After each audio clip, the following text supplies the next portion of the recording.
Good evening, everyone. Welcome to another edition on the Gray Area here on the BMU Network, simulcasting on the Sparta HQ Network. I am Mr. Bennett, joined by my partner, as always. This is Sparta! The ghost of Sparta, a.k.a. Peter, a.k.a. Panagiotis. Yasu, my brother, what's going on?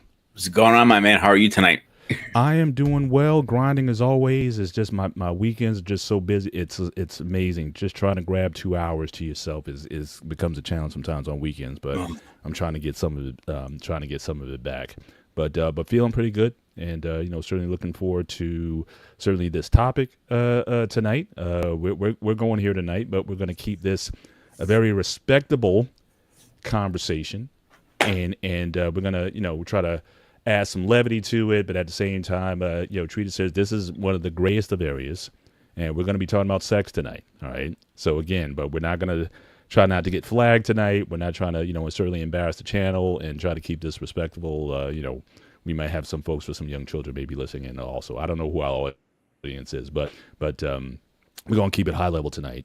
But again, as you certainly come in tonight, make sure you hit the like button when you come in. Consider subscribing to both the channels, both the Black Men Unfiltered Network as well as Sparta HQ Network. And also anything that you want to contribute to the channel through Super Chat or certainly through Cash App. You'll see our Cash Apps now scrolling at the bottom of the screen. So we appreciate anything that you give us in this particular space. So, we're kind of going into this tonight. And I gotta thank Peter again for his inspiration, if you will, on this particular topic, and he kind of boasted a little bit about the there was a Durex survey. So Durex is obviously a condom company. Actually, they're based out of Parsippany, New Jersey. Actually, so right around the corner here, and so they've been doing these global sex surveys for quite some time. I remember going all the way back to like 2004, seeing them for the first time. It's like every couple years they come out with another one. So they had presented for 2024. They had presented a survey of countries. So basically, I think the survey is based on 36 countries and 30,000 participants who volunteered information in the survey. And what they found from that survey are the top countries that rank highest in sexual activity. And it just so happens that Greece came in as number one, as the most sexually active country. Which I think based on the numbers that I'm seeing here, Greece. They have sex about 164 times per year on average, compared to Japan, which only on average, people are only doing it 48 times a year. So in fact, I have my survey up, so I know Boss Man's in the back if he wants to pull that up. So so this is the ranking, ladies and gentlemen. Again, this is Durex survey from 2024, Global Sex Survey. So them Greeks are getting busy.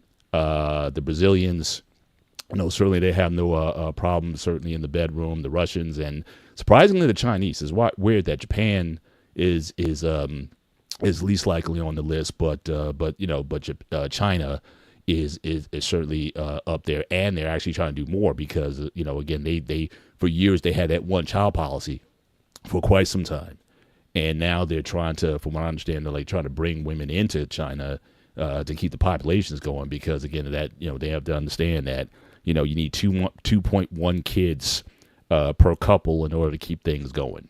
But just around that top 10, Italy, Poland, Malaysia, Switzerland, Spain, and Mexico. Certainly they have no problems in doing it. Here's another, again, the numbers. So Greece number one over 160 times a year. So it kind of just rounds out the numbers. Here's just putting those numbers in real time. So Brazilians, 145. Interesting, United States isn't on this list. Now, that's what I was about to say, Paul. I'm very surprised. Any list I saw, the States is not even in the top 10. It's like top 50. Yeah, and I think there's going to be some commonalities when we look at this. Surprisingly, India is up there. So again, certainly for a country that, again, for most Asian Indians I've ever worked with or ever talked to, they're pretty conservative they don't talk about sex too much or whatever. I mean, we obviously know there's a lot of them. I mean, same thing with China. There's over 1.5 billion, almost 2 billion people. So obviously they're doing something over there. But certainly, even with Indians, as conservative as they are in terms of publicly, certainly they seem to have no problems in there. Now, this was done in 2014, this initial, but it's been backed up. So if you look at the updated March 28, 2024, so all this is coming again from that survey. So it agrees 164 sexual encounters per year.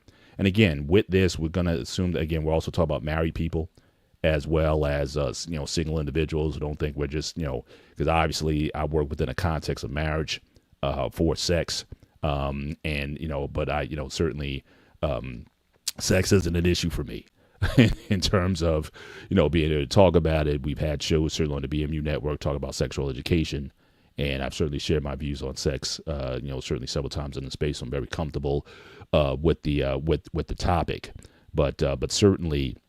Again, you see the numbers here of people and the level of activity that they're doing. Here's another from this Yonder, which I think is a mattress site. They also borrowed off of the direct survey. So again, Japan has the lowest sexual frequency, influenced again by cultural norms and long work hours, and we have to talk about that. So your point about United States. And why the numbers are perhaps lower, I think for a lot of developed nations, they're kind of experiencing a lot of the same thing. Interesting, Nigeria and Mexico. This is the time for Black David. Hey, Mandrell's in the building. Good to have you tonight, brother. Certainly, Mariana Constantine, again, thank you for being with us tonight. We appreciate you being in the chat as well. Hopefully, we don't be too edgy tonight. But Nigeria and Mexico, so shout out to the Nigerians. Okay, countries with the highest sexual satisfaction level. So if Black David was here, I know he'd be boasting about those Nigerian men. We do our thing. We do our thing in the bedroom. You sound just like him too. so they're in Turkey. Report the highest number of sexual partners. Okay, so again, that could certainly be influenced by cultural norms, religious practices, and then for Northern Europe, liberal attitudes towards sexuality contrast with more conservative regions. Now here again, 34% of Japanese people report having sex weekly, significantly below the global average. So again, there's certain things that are going on in that culture where people aren't marrying. In fact, with Japan, from what I understand, the population is aging out. And so certainly that is a crisis that they're having. But again, some of their cultural norms are kind of influencing that.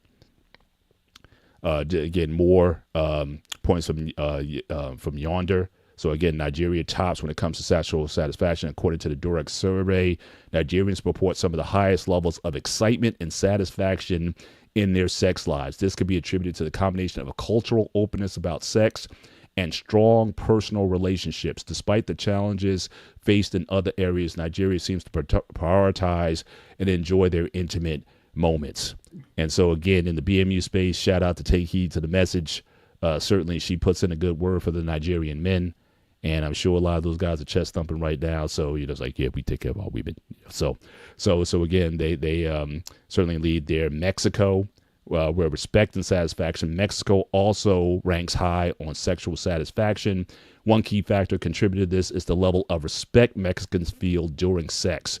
Durks found that the feeling respected is closely linked to sexual enjoyment, and Mexicans report feeling more respected than people in any other country surveyed. This respect improves the overall satisfaction and excitement, making Mexico one of the leaders in sexual well-being. And again, we already talked about Japan and the issues there. But again, it's so the reasons for such dissatisfaction are multifaceted. Long working hours, cultural norms that discourage open discussions about sex, and societal pressures all contribute to a challenging environment for intimacy. As a result, many Japanese individuals find themselves unsatisfied and disconnected in their sexual relationships. And I think I have one here. This is actually coming from Daily Mail, and Sun. They also borrowed from the same direct survey.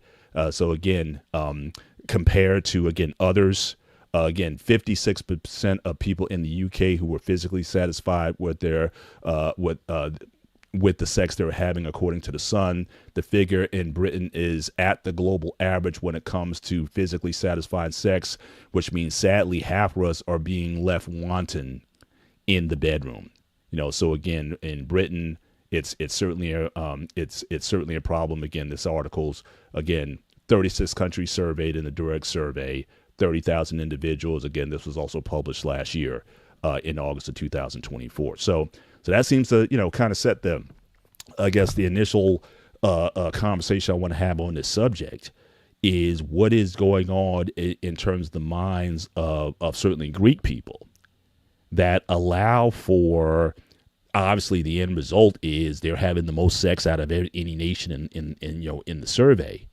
But why that is, and I found it in particular interesting because again, Greece is obviously is an Orthodox Greek country. Like 95+% of Greeks are from the Greek Orthodox Church, and I've always thought that religion, in particular, has always been like a factor as to what limits people in terms of their perceptions of sex and whatnot. So the fact that the Greek Orthodox Church is so prominent in the country, I'm curious, from what being a Greek Orthodox man yourself, what are the teachings maybe of the church? Because I sorely think that certainly in the United States, we are very puritanical when it comes to the subject of sex, especially in our churches, except for the idea of that sex is sinful or that you shouldn't be doing it. But I don't know, maybe the Orthodox Church has a different approach to it. So I would appreciate your perspective, and you just have the floor and speak however you want to, on the Greek Orthodox Church, on its views of sex and what it promotes regarding that. And it seems to be working because, again, Greece is Before I answer that question, I want to bring something up. I'm very surprised United States, America, states, whatever you want to call us, is on such a low number, because everywhere you go is some type of sex symbol out there. The clothing, the Burbos, the movies, the comic books. It's everywhere. You cannot get away with it if you tried. That's why I'm so surprised. But I'm not surprised at the same time, because the studies have proven right now in the world we live in, men. I can't speak all over the world, but it seems like it is from the numbers you're showing. Is men are having less sex than ever now. So that is a problem, at least from my point of view, at least. Um, Back to the Greek part. Okay, so before I'm going to answer this question in several different ways. Sure. So I have mentioned this story before, and it's kind of funny in a way. So obviously, you guys know Father Costantino, my priest. He's been on the show and everything. And I was going through confession. Confession is more like therapy in the Orthodox Church. It's not through a window. I am talking to him one-on-one, face-to-face, next to him, and he tries to guide me in the best way. And the very first confession when I first met him, towards the end, he goes, "Well, Peter," he goes, "this the young crowd." I'm like, "But you're 2 years younger than me, dude." Anyway, let's keep going. I went home. He goes, "We're not having sex without marriage." I went, "Father, stop right there." And he goes, "What is it?" He goes, "You can forgive me right now because I'm going to sin over and over and over." He looks up. He goes, "I can't help him. Just give him some guidance, please." Every time he brings that joke up, it's a little funny joke between him. But why are Greeks having more intercourse, making love, sex, passion? That's the first thing I would say. Greeks are very passionate. Second, they're the way they dress can be a little erotic at sometimes, but not erotic like the girls are here. There's more conservative. Conservative. So I cannot pronounce that word for some reason. But it is, in a way, it's still sexy, if that makes sense. So you only see a lot of skin on women at the beach, to be honest with you. Right. So you wonder, like, I wonder how she looks naked. So it makes you think. The way to approach a woman is different. Now in Greece, are the beaches, are they more liberal in terms of attire? Are they like topless? Are they wearing thongs? Are they more conservative with the wear? Is it compared to what you've seen like in the U.S.? I mean, like if you go to Brazil, forget about it. It's like every woman, you can be a 60-year-old woman in a thong in Brazil. So they're Yeah. very open, as far as body consciousness and whatnot. They're very free with their bodily expression. Is that the same in Greece also? When it comes to people at the beach or whatever, they don't, It's a mixture because you Okay. have women who were, a full piece. You have a bikini. You have a thong. I remember one woman one year. I was sitting there. I was in my 20s, and my best friend George nods me. I'm like, what, dude? I'm like, look over there. He goes, Mm, Malaka, kita kabuki. I'm like, what? I'm like, I look over like she literally had her top was wired. It wasn't like it was covered, but it wrapped her breast with like a round wire, and it covered her nipple, so mm, you really couldn't see, but you could at the same time. I'm like, and I remember all the guys were turning around, and she's like, head looker. Now the topless, they do have only Pacific Beach, and they're rare. I mean, mm. like probably a handful of them, if I say Right. maybe a little more, but it's rare when you see those beaches.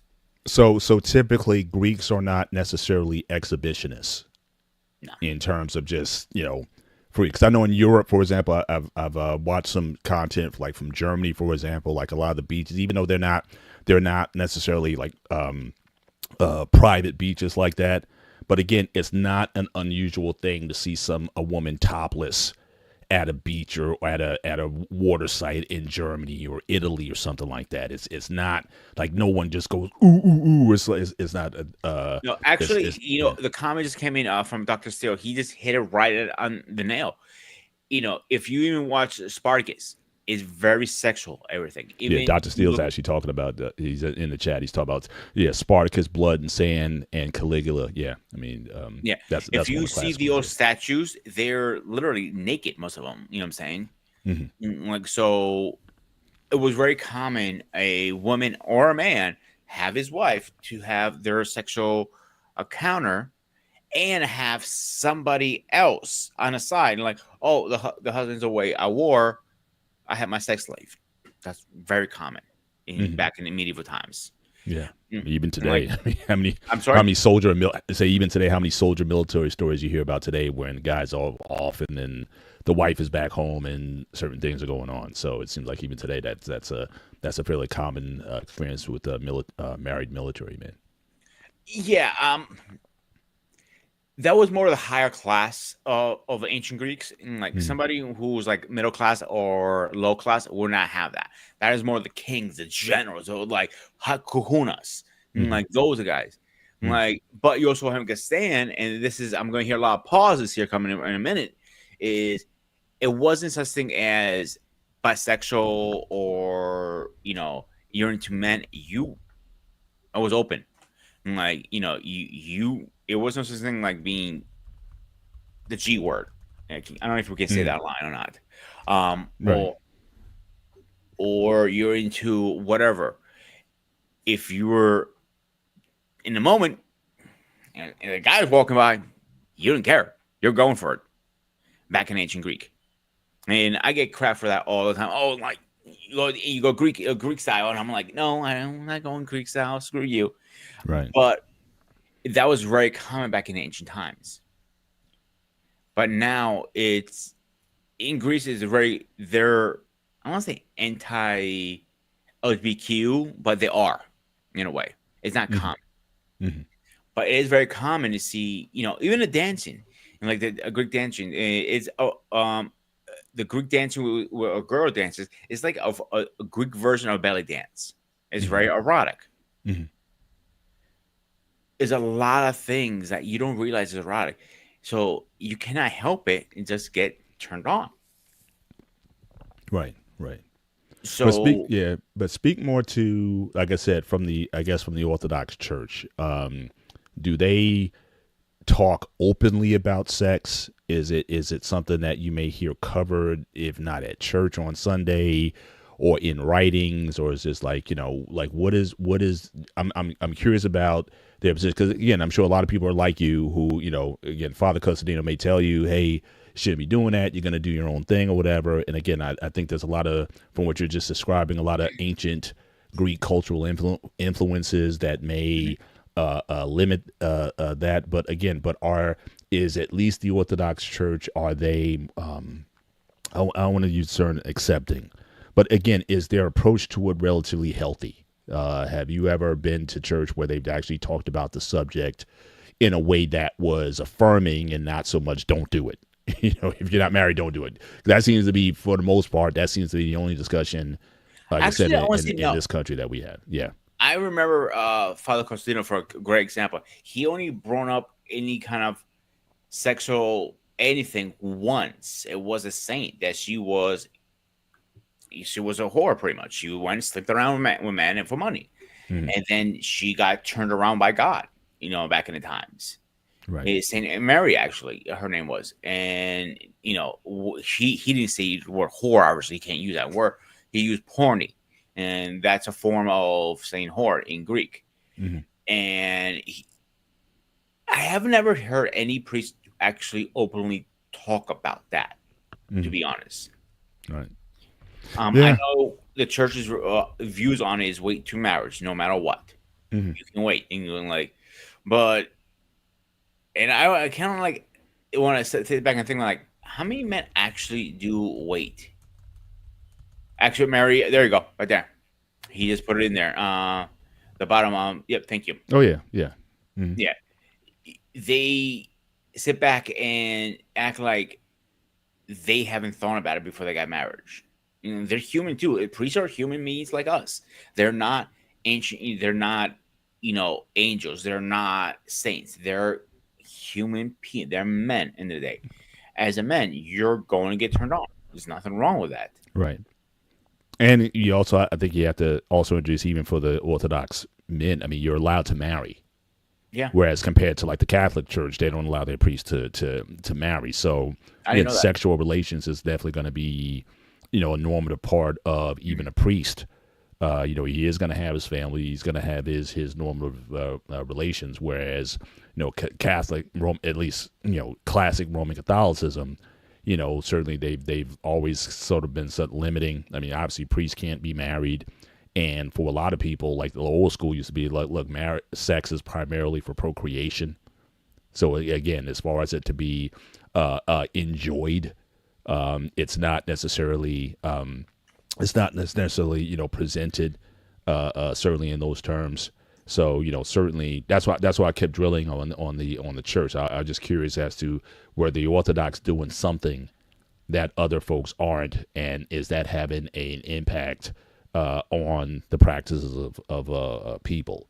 And from what you're saying, it's like they're kind of mum on it. But people, again, just based on Greek culture in general, as you said, being passionate, and always, again, I guess it's always been part of the culture that it's not something that people have necessarily gone away from, and they feel very liberated in their sexual practice. Like, I have talked to a lot of American men, let's use that term for today at least, who said to me, like, dude, like, my wife wanted it, but I was too tired last night. For a Greek man, if he would never say those words, I'm too tired. It doesn't matter he worked a 15-hour shift or a 25-hour shift. If his wife wants him, he's jumping on that opportunity. And vice versa. It's rare when you hear people say, yeah, I got to schedule time for my wife. I'm like, that's not a thing in Greece. That's not. Well, it certainly speaks to something profound, in that the Greek woman doesn't seem to be unabashed in asking for sex. Yeah. Is that something that that you find also? Like, Greek women, they're not, because again, in the United States, again, we have some ideologies here. Like, the man is supposed to be, pursue me sexually and whatnot, and the man's supposed to know what to do and whatnot, and basically it's like, the woman is supposed to say no. But it's like, again, if a woman here expresses herself sexually or expresses her desires to be sexually pleased, A lot of times how it's looked at here is very different. So from what you're seeing, if I understand you correctly, Greek women have no problem in expressing their desire to be policed sexually. Is that something? Right. Am Yeah, I? that's true. Yeah, They yeah. don't That's mind making the first move in the bedroom sometimes. yeah, yeah. And here's it depends on what generation you're talking about. Mm. Your generation, probably a 50-50. Let's say even older baby boomer generation, I don't see a woman making a move. No way. I don't. No way. So you think so? So you think this has changed over time? Yeah. Well, it's good, boss man. Good to have you on with us tonight. Hello, hello. Hey, yeah, we're kind of. If she say no, Go next door. go Oh next my door. God. So yeah, so we've been chomping up a little bit while you that. were away. I don't know if you saw the surveys. If you need to, Yes. you can certainly bring those back up if you need to. But so it seems like just different cultures around the world. There's some that are clearly more sexually active than others. United States didn't even crack top 10. They're kind of like middle of the pack. Same thing with Yeah. UK, kind of middle of the pack, and at the bottom of the pack, it seems to be Japan, where again there's almost like a sexual crisis.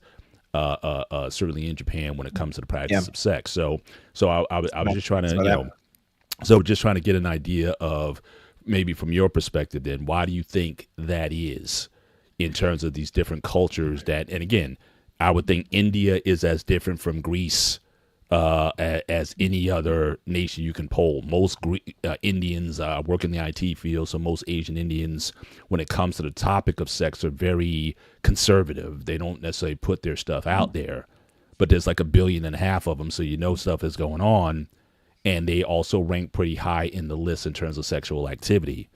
But again, here in the States, which is it's almost like we're kind of schizophrenic here because again, we're in a lot of ways we're kind of conservative, but again, we're very sort of pornographic at the same time. We're almost like bipolar. There's a sexual side, but in terms of people actually doing it and the level of sexual satisfaction, it doesn't seem to be resonating as much as it is in these other countries. Shout out to Nigeria as well. They also rank very high on the list. So what do you think that's going on with the mores and attitudes of people in some of these countries as to why you have these great disparities in the amount of sex being done and just attitudes in general, wherever you want to take that? Sure. All right. So let's start culturally first. It's not surprising about Japan, simply because of how, for the most part, how the Japanese, for the most part, interact with each other. They're very stoic for the most part. They're very stringent, very staunch for the most part. So they're not very how do I put it? They're not very robust in how they interact with one another. They're very it's very interesting how they kind of sort of move relative to their traditions and customs and norms. Very ritualistic. There it is. Dang it, couldn't get it out. Very ritualistic, and rigid in a sense. So the bridal chambers, the boudoir for the most part is very sanctimonious in a sense. All right. Certainly you have certain sects in a sense where it's not so ritualistic and rigid for the most part. Of course, you have your brothels in a sense, all right, but generalistically speaking, you're not going to have as freely, openly, sexualized as part of a culture as you would have, let's say, in Nigeria or maybe in India, in a sense, or maybe in Mexico, or maybe in Greece, for instance. I mean, heck, in Greece, they're still finding where sex was part of art. Okay. And in a place where sex is essentially part of the Renaissance type art, where it's just painted all over the place, it's carved all over the place, they're finding artifacts where they used carvings, stone carvings, as toys or tools in a sense. let your imagination go. All right. Right. They were very, very open. And I mean, it was very, I mean, Sparta hit it right on the head for the most part. They mixed and mingled regardless of sexuality. Sexuality was more or less more like a personality back in those times. All right. Right. And in Europe in general, sex was very fluid. I mean, if you were to dive it back, even back to like Persian time frames for the most part, sex was very open, very fluid. You know, there wasn't this stigma of who you had sex with, when you had sex, how you had sex for the most part. I mean, Saturnalia for the most part started in Europe. Thank you, BMU. Thank you for the thank you for the contribution. You know, I gotta say one thing before we go. When I text him this with this show today, he goes, I got you. I'm like, this is going to be good. So it was a sense of art. Yes, I will say that. And it was very open. It was as a form of a sense of expression, for the most part. And they had parties, I mean, as a sense of a time of year, right? In the most part. So it's not surprising that Greece is still, for the most part, I mean, very open, with that. And Europe in general, Europeans are very chummy in a sense. Interacting with people on TikTok, for instance, I have to be very mindful when people from other countries are like interacting with me, because they use terms that here in America, when two men are interacting here in America, they use different terms, and I'm like, okay, because they don't say bro, or they don't say my guy or whatever. They are very, very friendly relative to how they communicate, at least for how I perceive it. Also, boss, But some terms we use here, like say UK, like say in like, I know this sounds weird to come out of my mouth, but like the smokers, they're not going to say, "Can I bum a cigarette?" They're going to say, "Can I bum the F word?" Correct. Yeah. Exactly. Yes. The FAG word, in a sense, is literally cigarette over there. So what I'm trying to get at essentially is that it is, culturally speaking, it does play a role in how openly sex is intertwined in just your everyday talk, your everyday walk, your everyday involvement in personal interactions for the most part. That here in America, for the most part, it is definitely a bifurcation between your normal day-to-day interaction and sex in itself. You can literally, you and I can have a conversation, and the moment that I bring up sex, it changes the entire dynamic, because why are you and I talking about sex unless we're talking about our own personal interactions with what we've conquered or what we've achieved relative to a bragging or conquering conversation, in a sense, right? Yeah. Now, as far as the other component of nutrition, for instance, nutrition plays a key role in, as far as America's placement versus Nigeria's placement. I mean, heck, even Mexico, because Mexican food is very, very fresh. Nigerian food is very, very fresh. Greece's food is very, very fresh. America's placement in it is no surprise, because our food intake and what we eat plays a key role in our ability to have proper blood nutrition. I mean, blood circulation, nutrition, so on and so forth. Right. And so that plays a role in, I mean, just the amount of estrogen that is in just about everything that we eat plays a role in soy-based products. There we go. Plays a role in our testosterone development, which means that closer to when we get tanks, for the most part, America's level of testosterone relative to where we were in the 60s, 50s, 40s, for the most part, has drastically decreased because of the chemicals that are in our foods, for the most part. The things that are supposed to be food that technically are not food, in a sense. So the amount of chemicals that we allow. Oh, go ahead. I'm sorry to cut you off. But also, we have to keep in mind, obesity, this country is out of control. So bigger you are, less testosterone you're gonna have. Obesity as well. Correct. Shout out to BMU. But my point is trying to get to is, I know guys, good friends of mine, like they're overweight, and I have told them, like, listen, I know I'm a little bit overweight myself, but I'm not obese.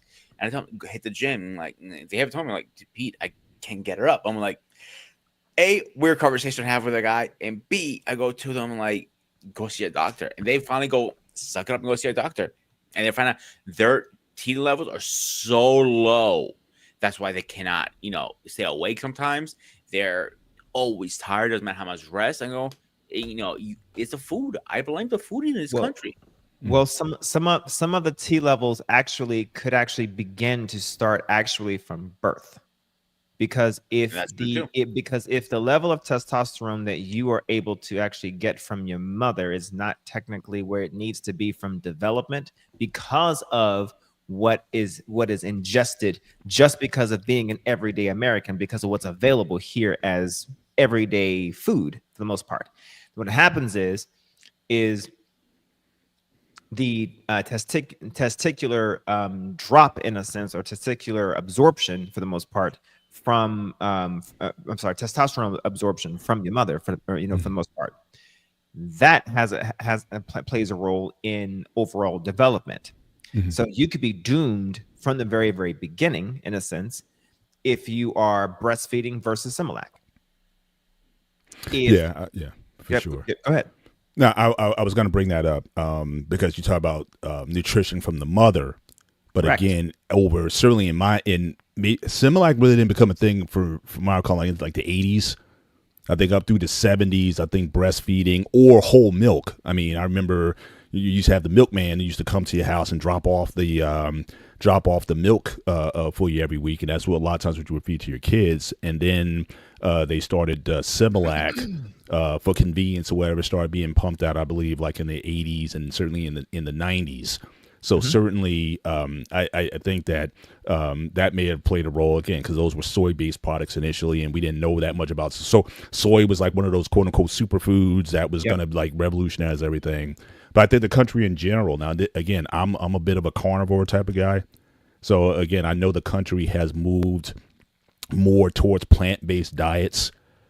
And I don't know if that's necessarily also contributing, and a lot of more people converting to veganism or vegetarianism, and again, is that also contributing to maybe potentially a drop in testosterone? If the diets are going to be more processed foods, more plant-based, less animal fats and proteins, are those going to be things that are also contributing, on this diet? Because hey, don't rub it in. Your Super Bowl champions. Congratulations, Andre. But again, good. Thanks for stopping on through tonight. So I'm just wondering all of that in the conversation as people are sort of, again, in the pursuit to be healthier. I don't know if that's necessarily causing a difference, again, in these testosterone levels. And then again, as far as men's perspective, the ability to perform. What do you think about that? I most certainly think so. I can't necessarily draw a link to the level of protein rather than like cruciferous, foods, things of that nature. But what I can draw a link to is the injection of constant foreign chemicals that are in the substances that we eat in the in-between. Okay, because think about it. You mentioned Greece, Nigeria, Mexico, right? Okay. These three places focus a lot on fresher foods. Okay. There's not a lot of in between from the field to the plate. Yeah. Relative, right? And sure, they have some processed things for the most part, but there's a lot of foods that they don't import from here. They ban most of our stuff, right? And that's a lot of it has to do because one, it's not food, okay? Or two, there's harmful chemicals in it that may not be harmful when you ingest it the first time, but over time of ingesting it, it's an issue. And it's not just foods; it's other products as well, like deodorants, toothpaste, other products that we ingest near our endocrine system or our immune system, for instance, things of that nature, right. that ultimately has some sort of effect, ultimately towards our testicular health for the most part. Okay. So you tie that in, and yes, we may want sex all the time. I can't think of most men who don't necessarily think that sex is a good idea when it's presented to us. But being distracted from it may not be able to perform towards it, or just a lack of interest to actually go through with it. Like all of us, like all three of us right now, I'm pretty sure would say, heck yeah, sex is a wonderful idea. But wonderful. It's a great idea. It's a great idea. Like hands down, no holes barred, right? But a lot of us on many occasions will probably say, yeah, I'll get to it. I'll get to it when I get to it, because right now I'm doing X. Well, that's part of the. So going back to two things that you touched on that I want to go back to, and also from the stats that was up. So we're talking about in Japan, one of the issues is work-life balance. Correct. That work is, but I that one I'm still struggling with a little bit, because again, working with Asian Indians, you can argue they put in just as many hours as the Japanese do. I mean, in the IT industry, it's a 6-day work week, not a 5.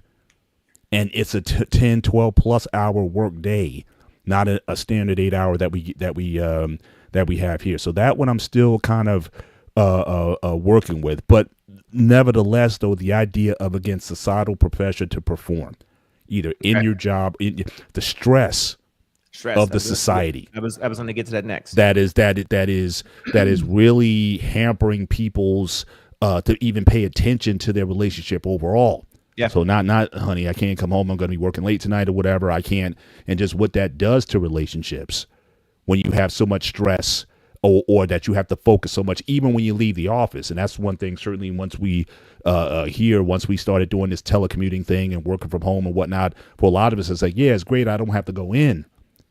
But for a lot of us, it was an adjustment, because you always felt that you were on.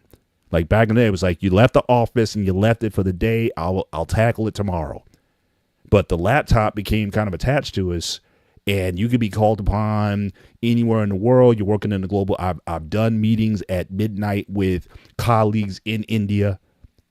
So again, this idea of just constantly working, or that there's no on-off switch to say, it's like, look, this is my personal life, but you'll still may get a text from somebody, or chat or something, Teams notice or something like that. So I think for a lot of people trying to disconnect, certainly here and in other places, they're finding it harder to do, which is again why I found India interesting, in that they still, according to the survey, they're still finding time, even though their work-life balance in a lot of ways is off just as much as it is here, if not more so, at least from the IT and technical circles. Now, here's the other component about that, is that now people are not going to like it, but here we go.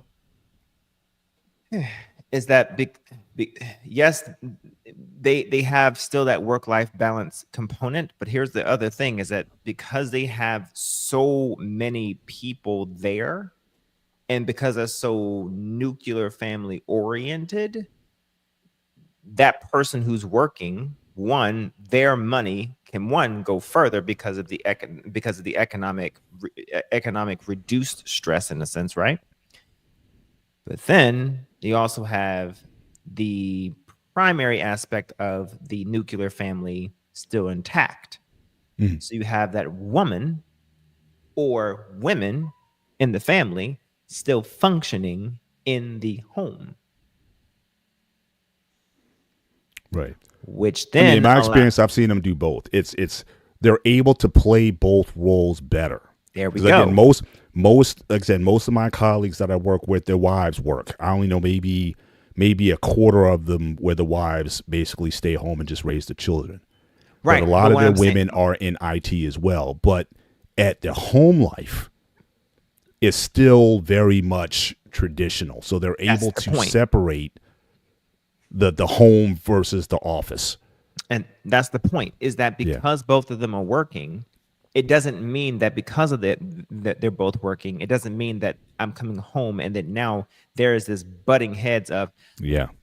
I work too. No, I'm coming home, and then there's still this functionality of this is my part, this is my part, and they Right. work together to be able Absolutely. to relieve each other of unnecessary, unnecessary burden of stress. In a sense, there is still a bilateral, bipartisan kind of sort of understanding of roles and understanding. But then again, more than likely, they all also have multiple families, I mean, multi-family living type of situation also as well, which means things get to be more so divided as well, so where it's less stress than just for two people living in the home as well. Right. Although that family, and I know about that family situation, is something that here is so foreign to us. Yeah. Again, multi-generational home, multifunctional homes or whatever. Yep. It's almost like, well, when we gonna get it in?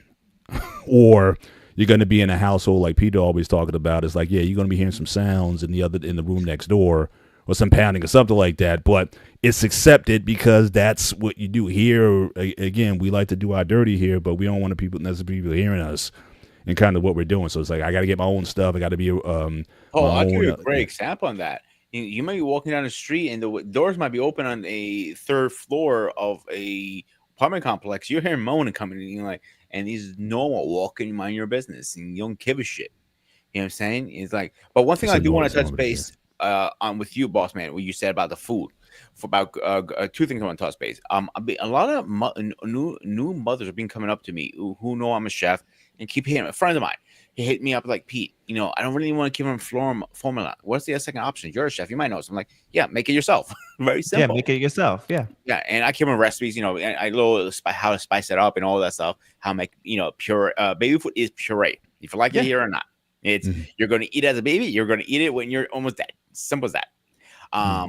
Second thing is we do not import. Let me rephrase that. Greece do not import any American food products. Is outlawed. One, two. There's zero steroid. I say zero, almost zero steroids in any in the meat products. A butcher is in every corner almost. I can literally go to a corner and there's a butcher right there. Yes, I would love that. Butchers in Greece.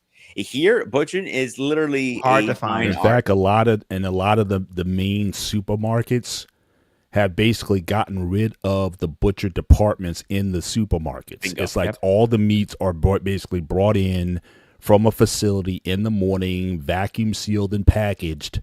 But you used to be able to knock on the window of the butcher back there, and you wanted a certain cut, or you wanted certain foods or whatever. They did away with all of that. So everything you get now is, there's around me, there's local butcher shops and things like that where they actually still work with it, which I find myself going to more. But the major supermarket chains, they've eliminated, especially after the pandemic, they eliminated most of their butcher meat departments. So yeah, so that's definitely the only two places that I know I can find a butcher, and it's a little harder here because it's not as popular like Jersey, is BJ's and Giant. Even ShopRite doesn't even, you can't even knock on it. They're there, but you can still see them. That's a good point. You can still see them. And same thing with their bakery department, because everything is kind of made on site. So again, if you had some special thing, especially if you get a birthday cake or something, I remember a couple times at BJ's, I wanted to get a tomahawk steak, and I don't. He goes, yeah. I'm like, can you order me a tomahawk steak? Yeah. I had to pre-order it. He called me, yo, your steak's here, and I just need to cut. I'll be right back. Here, wraps it up. He goes, here we go. Already done. Yeah. So why can we go back to that? That's the best way. And I'll tell you why. Money comes down to it. Think about it. Even turkeys. Think about it. Turkeys are not meant to be like 40 or 50 pounds that big. That is not unnatural. That's all steroids. An average healthy size of a turkey is usually between 10 or 15 pounds normally. When you're hitting over 50, 60 pounds, come on now. Like, that's big. So when you really figures. When you see people eating, cannot buy, cooking at home can get a little pricey. Sometimes it's just more cheaper to order or pick up like a burger or something. A dollar menu sounds pretty cheap sometimes, and that's It not good. Oh yeah, it depends. It depends on what you're making. Quite frankly, I mean, yes, you're right. If you're making like baked dishes or something like that, it's definitely cheaper to make it at home. If you're trying to make something nutritional to some degree, like a nice sizable protein, and yes, a starch, and then yes, a green that you've blanched, and prepped to some degree, whatever, whatnot. Yeah, you're gonna spend just about the same that you would if you just ordered a pizza or two. For the most part, it's literally one for one, and that's just for one night Here's the catch for a 22 family also. of four. Here's the catch 22. If single people who live by themselves would not go ahead and cook, because Different story. I know it's a different story, but that is a good example. They won't. Like, and sometimes even newly couples sometimes won't even cook because it's like, what's the point? It's just it's just easy to just order sometimes. Nah, still cook. But to that, You're the exception because you like to cook. How many men do you know out there who love to cook? nah, nah, not at all. My point exactly. But I would say, as it relates to sexual health and whatnot, the cooking aspect is helpful because you're able to control exactly what it is that you would necessarily need. So yeah, if you were to go to a urologist, for instance, and you say, hey, I'm experiencing XYZ, then yes, you're able to control exactly what it is that you need to be able to get the nutrition that you actually need. So yeah, going back to the point there, I'm not surprised. Now, what I will point out, and this is the point that I had come in on, which is relative to who initiates sex between the cultures and whatnot. Okay, now here's the thing. You would think in America that it would be women are more insatiable in America, you would think, or more advancing in America, you would think. But actually, no. Studies have definitely shown that, like, yes, in other countries like Nigeria, yes, in Mexico, and yes, in Brazil, it is much more of a cultural acceptance for women to be much more open, much more advancing, much more direct, because it's seen as more of a duty or a how do I put it? Much more of a role to be more open and pleasing to the person who they have bonded with or accepting towards or connected with. It's more of a responsibility. For here in America, however, it really honestly depends on, yes, the generation, but two, on the arena that you're in, and it also depends on you, actually, the man, relative to whether or not you get that type of interaction from women. But I promise you, it is not because they see it as a duty. They see it as what they deserve as a level of entitlement, not a sense of responsibility, as a level of culture expectation or a cultural kind of sort of norm, if that makes sense. Yeah. I want to circle back on a point that you had made earlier about Greece, and you talked about the art. Saute He's what? Pepper with fava beans. I have no idea. But you talked about this idea of art. Yeah. And how certainly in Greek culture, sex was in the art. But if you look at a lot of these ancient cultures, you look at like Brazil, if you look at Africa, if you look at a lot of the art, the old ancient art, a lot of the statues, there was a lot of what they would call phallic Yes. symbols. Because again, for a lot of these cultures, it was about fertility. Yes. And you were defined, it was a blessing from God or wherever God you practiced back then, to be fertile and to be sexual. It was actually built into the culture. And I think certainly with the coming of, say, Christianity, in a lot of these cultures, a lot of those what used to be norms, some of that was modified, but I think some of that was still hung on to. But it's no surprise to me that in the Latin American countries, again, go back to those ancient Aztecs and Incas and those Amerindian cultures that were there. Again, sex was not something to be shunned. And so even with the advance of the advance of Christianity, a lot of those were still hung on to. And I think that's important as well. And also we got to understand as well, even for the United States.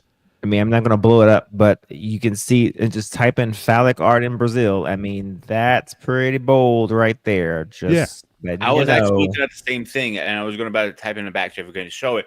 But even if you look pottery in Greece, that was the first type of what was that book called? The positions. I mean, statues are pretty bold, man. Yeah, but they have statues showing different type of positions you're able to do. Like we have these books now these days. Like, hey, I'm trying to find new positions. Yeah, Kama Sutra, and again, thank you. The Indians. But it's weird if I mentioned in my naivety, I would always ask Indian about Kama Sutra. It's like we don't talk about that. It's like so, but you kind of like wink, wink. They know. Yeah, and certainly again, ancient Indian culture. Again, prior to say British occupation and go back to that time, again, had a lot more open views when it came to sex. So again, if you talk about these civilizations that have been around for hundreds, if not thousands of years, we also have to understand this also. America is still one of the newest countries on the scene. Correct. In terms of major, I mean, you talk about civilizations that listed for thousands of years, we're still like 250 years old here. Yeah. So again, maybe we're still in, and also when you look at our start, go back to those 1600s, that Puritan or puritanical influence coming from, that was also prevalent at the birth of the nation was such that I think also could have been a factor in terms of people's views and how mores was shaped around sex. Again, the idea of sex being anything outside of procreation was in a lot of ways considered sinful. So I think with America in particular, I think its religious foundation, I certainly think had an impact on people's views towards sex that we're still wrestling with, despite the pornographic nature of the society. Was still wrestling with our origins, whereas these countries that had their origins based on another system or another system of beliefs, they are still again it's still prevalent, I think, in the attitudes of the people. So even in Peter's case, where you have again the Greek Orthodox Church is dominant in Greece, but you still got thousands of years that came before the church came, and they're still their attitudes are still in a lot of ways still very different from ours. So just wanted to kind of put that out there and we kind of get your thoughts to that. But I think the culture, art is obviously a base of culture, just as language and food is. I think a lot of these older cultures, even in Africa, you could have shown a picture of some Nigerian or African art. Oh yeah, they got the phallic all over the place. So what's interesting is that phallic symbology is replete all over the world. Mm-hmm. And the most notable in America is actually the Washington Monument. The Washington Monument is an obelisk, and the obelisk is a phallic imagery, and it dates back to Egyptian times.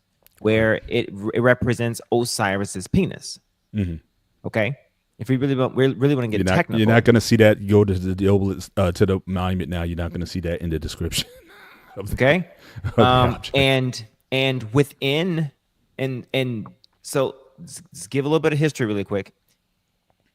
And in Washington D.C., the Washington Monument is the phallus. Inside of where it sits, it's called the Vesica Pisces. The Vesica Pisces represents the female principle. Okay, so the female principle is necessarily the womb, if you will. Okay, now the sex is there. Now put it together.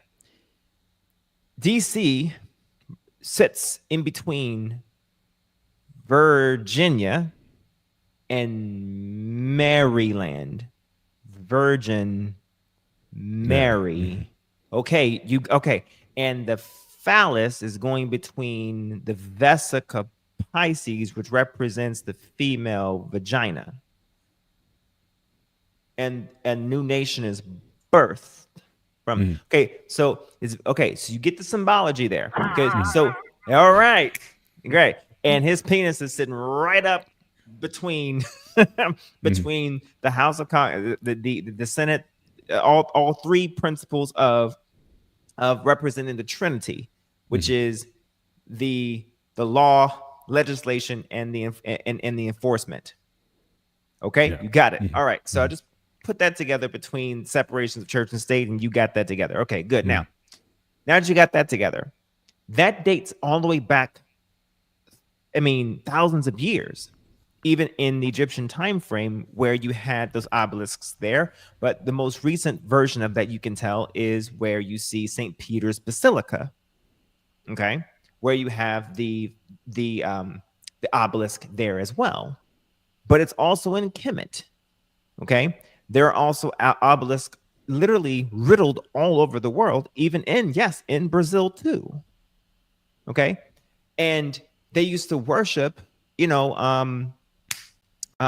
Ishtar, which, as you mentioned, is for a goddess of fertility. These were things that women did to ensure that they were fertile around the time of these spring solstice and the summer equinoxes, to ensure, and these were rituals that were done around, and the rituals were scandalous, by the way. Okay, they performed sexual rituals. I mention all of this because when the church came in and basically said that these things were bad for the most part, right? They basically made these things to where, if you are going to be holy, you can't do what these people here do, right? So I'm trying to draw this picture because America was thought to be what? Largely Christian, right? For the most part, right? Because that's the story. That's the story, because you had the Church of England, right? Which is a schism from the Church of Rome. Right? Just brief synopsis. So if everything was bad for the most part, and America is like this Church of Rome / Church of England / our own little church, right? And I mentioned earlier, add the Puritans. That was a very strict Protestant sect. Got it. It would make sense as to why today we kind of have this concept that, sex is kind of like this taboo kind of sort of thing, especially in the realm of religion, because even in church concepts, if a pastor is talking about, yes, make love to your wife, and yes, make love to your husband, the concept is the pastor really going to talk about making love to your wife? Is that really a bad thing? And it's like, it's not. Christians are sexy. How do you think these little Christians are coming around here? I mean, take it above Christianity, because I'm just looking up now. I mean, Islam really doesn't address the subject very much. Judaism really doesn't address the issue much. Even Buddhism, which is a little bit surprising to me. So it's, I don't want to just limit it to Christianity. It just seems some of these religions in general, whereas back in the day when you might have had polytheistic beliefs and practices, whatnot, where you had God specifically for sex and sexual practice, but when you introduce either a monotheism or you introduce, like I said, There you Buddhism. go. I'm assuming, I don't know if Buddhism is monotheistic. I'm not quite as familiar with Buddhism as the other ones, but it just seems like it's not monotheistic in the sense that there's only one person in a sense, but it's polytheistic in the sense that between certain times of day you have Brahma. There's but three. that's Hinduism. That's not Buddhism. Ooh, you're so correct. Yeah. But then I'm not Brahma, sure. yeah, if Brahman, Vishnu, and and oh jeez, what's the third shit. Vishnu, Brahman, Brahma and it'll come to me in a second. it'll come to me later. Shit. Yeah. You're so right. You're so right. One Yes. thing I do know, I have a lot of friends who are not a lot of friends, a good amount of friends that are Hindu and are also Muslim, and that Shiva. Shiva. Sorry. Yeah. You've reached your limit on talking. Fuck. I Shut finally the got it. fuck up. You know what? Here, I'm gonna get a button for you. Yeah. And he has a Yeah, longer you're right. one. Yeah, Brahma the creator, fuck, Vishnu pause. the preserver, and Shiva the destroyer. So what I was trying to say is, between Hindu and Muslim, is rare when they even bring it up. They're very don't like. I remember talking to one of my friends like, whoa, I can't talk about that. I'm like, why?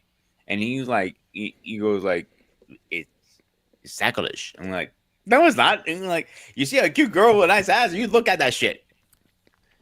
But the interesting thing about it is that they so my dad is Muslim. I think he is Shia. I do believe. I have to confirm.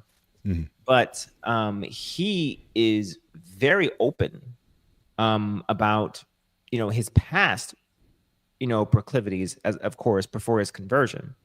But they are very, very sexual.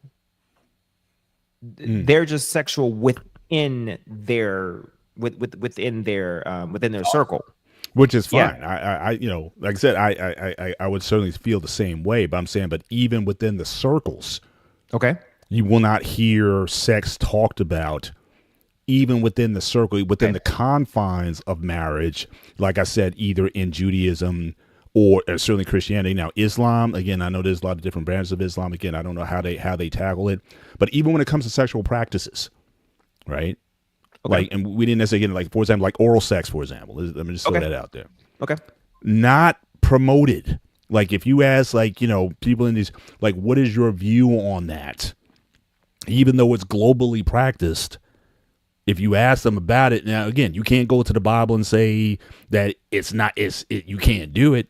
That is not, in fact, there's very little, the Bible says very little about any sexual practice, especially between a married man and a woman. The marital bed is undefiled. So you basically can define that however you want.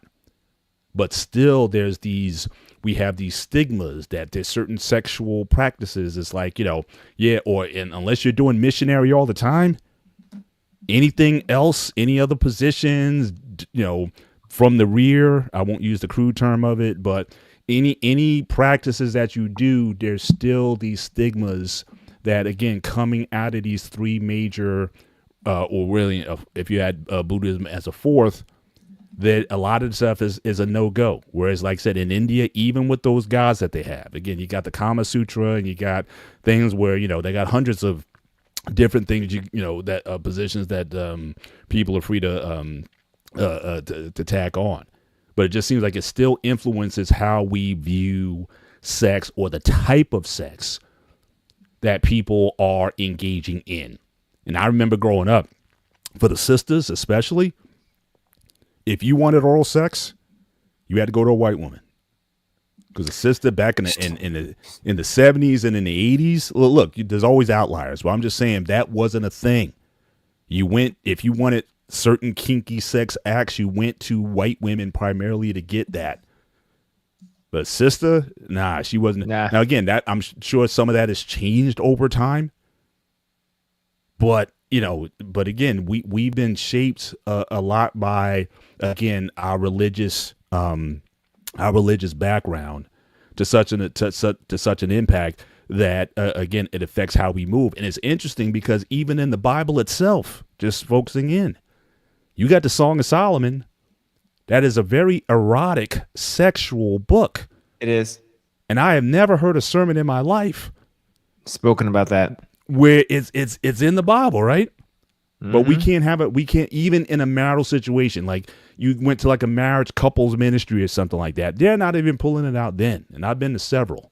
I've been to marriage conferences and all that kind of stuff. You never hear it done from. So again, our stress and our uncomfort. I think at the end of the day, yes, we could talk about diet and we can talk about different things, but I think ultimately a lot of this stuff, and I've even heard people going to urologists, and honestly, the urologist prognosis is that you need to speak to a therapist. You don't need extra testosterone because your testosterone is normal. You need to speak to a therapist because how you're thinking and how you're stressing over it is really at play as to your performance issues.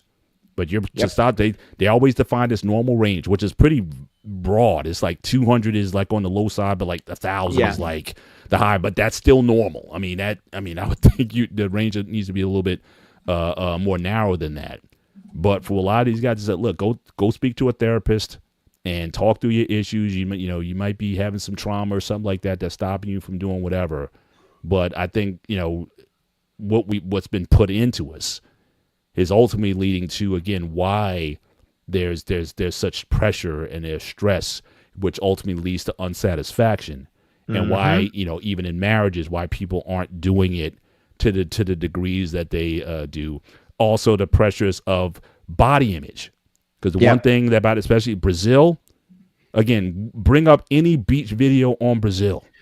I don't care if you're a grandma in your 80s or a girl who's 21. Everyone's wearing some thongs. They don't care about body. And they are confident. They are confident, which I've always said is one of the keys to being sexy.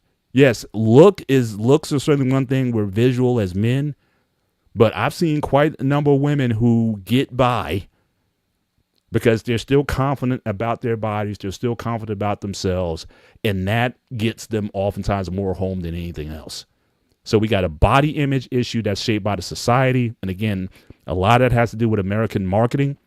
Again, those images of the skinny women, especially in the 70s and the 80s and whatnot, curvaceous women. I think there might have been a time in the 20s when curvaceous women was like a popular thing. But, again, the need to be thin and what the culture is telling you what you should look like. And then also these religious views, even though they're not necessarily coming from the text themselves, but how it's been presented or it's not been presented at all, has been a major thing that's been driving a lot of the lack of sexual satisfaction, because people still feel in some ways they're doing something dirty. Now, depending on your attitude, you may like doing something dirty, but in your mind, it's still dirty. Well, one thing I want to bring up, the dress code you were talking about, and when people are dressing. Like, I'll give you a good example. A few years back, what was this? Trying to think, when was this? Early 2000s. My uncle ended up passing away. We're doing a memorial service. My cousin's cousin at the time was a Puerto Rican woman. Nothing wrong with that. But the way she was dressed for the church was way under appropriate. And my mother, you know how my mother is by now, Paul. She had a fucking fit. And I use a gym for a great example. I know you don't go to the gym as often because you have your own personal gym downstairs. Your basement, I assume. Yeah. But the gym women, the clothes they wear, sometimes they look like you're not even wearing clothes, to be honest with you. And then we're the bad guys who are looking. Think about it. You're there to work out. But there's a dichotomy there also, because even in the what they're wearing, it does not necessarily mean that they're sexual or that they're looking for that. It's almost like it's a projection, correct, of it. But when it actually comes down to it, they still have because a lot of that is coming out of insecurity. Again, so if you're like, I have to dress this way in order to feel or project a certain image or whatever, but they're still vulnerable in a lot of ways. A lot of pretty women are some of the most insecure. Then I've met some women who, again, if you want to use a rating scale, they're 5s and 6s. And they just project better because again, they don't care. They're comfortable with who they are. But I've always been someone, I've always liked women who are natural. If you got to spend 2 hours a day getting ready through your makeup and your liner and all that kind of stuff, I never found that attractive. My wife to this day really doesn't wear makeup at all. And so, but the ones who just so everything's got to be, I can't walk out the house looking certain ways or whatever, I just don't think that is a, so what you may see is not necessarily who they are, at least in my view. Bossman, what do you think? Have you about that? I think it depends on the man who necessarily, has to look upon that. For me personally, I like versatility.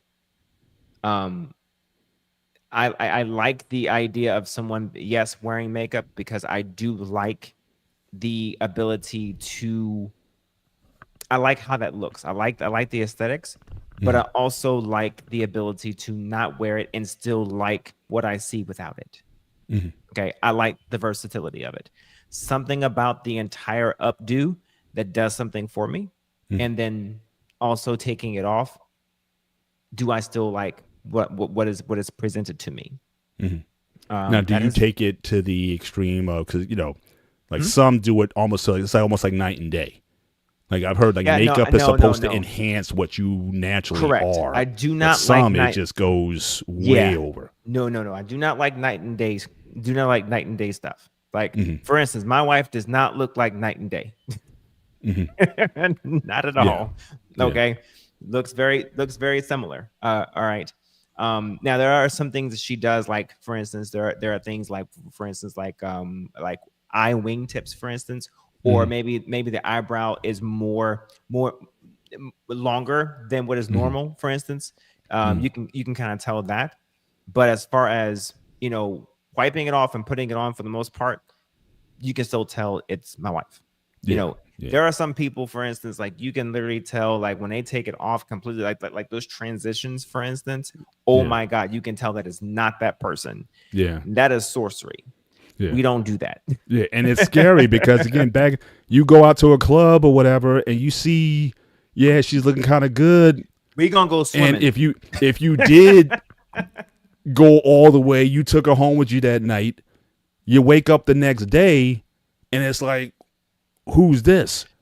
So this is something here that I've noticed as well, and he's absolutely correct. Women who necessarily aren't necessarily the prettiest aesthetically, they oftentimes rely on what they oftentimes enhance other qualities about themselves, which makes them more attractive, as opposed to relying on the thing that is surface level to get them further. Yeah. Okay. I have also noticed women who are a little more overweight also do that too. Correct. Like it or not, okay, this is the truth. Sorry. Like it or not, women who have pretty privilege, okay, men have the same thing too. I call it maybe handsome or masculine privilege. People who have the privilege of looks have the ability to rely on it to get them further, which sometimes tends to have them or put them in a position of not having the best of other qualities, the balance of other qualities, right? Which people who don't look the best, they have to really hone in on those other qualities that say, hey, I know I may not look like this, but I have other qualities, such as, yes, a better personality. Yes, I may be more sexually appealing because I may not have a better face, but I may have other aspects about myself, which makes me more appealing. Yeah. And it may boggle the mind how some people may be attracted to those individuals, but they actually work a lot harder to be noticed because they are not easily on the eye to be noticed. Yeah. But they have a what is it? A kind of an aura about them or a swag about them that they have honed in on to be able to garner the attention that someone else don't have to use because they have a typical appearance, a countenance that they have naturally been able to acquire because of genetics or whatever the case may be. Yeah, It just is what speak it to is. that. What's your view on? And first of all, I'm going to get Sparta. First of all, what's your view on makeup? Too much, too little? Do you care? Do you prefer no prefer makeup? natural. What's your? Wait, I answered that question, right? I did. Yeah, I you did. did say Yeah. enhanced, Yeah, right? Okay, all right. Yeah. I prefer natural, but if she wears it, that's fine. I have a problem with it. But you can't be like Freddy Krueger. You take it off like holy shit, Yeah. kind of thing. Yeah. Like then I'll be saying it to myself. You've reached your limit on talking. Shut the fuck up. Yeah. Yeah, All but right. So, but she wears like I do believe that when makeup going overboard when you're putting so much, she's like, all right, girl, you're in there for an hour and 45 minutes. Like, come on, let's get out of here. yeah. And, like, I told you guys like the week after I met my wife. I told you guys I did make. I'm seeing you without makeup. well, Yeah. Like, I did tell you guys that, right? Like, No. Go run it again. so I met her. We met online, Right. and literally, like within a week, a week of us meeting, like 7 days, I was like, all right, I'm seeing you without makeup. And so we did a virtual call. It was like before we actually met in person. Mhm.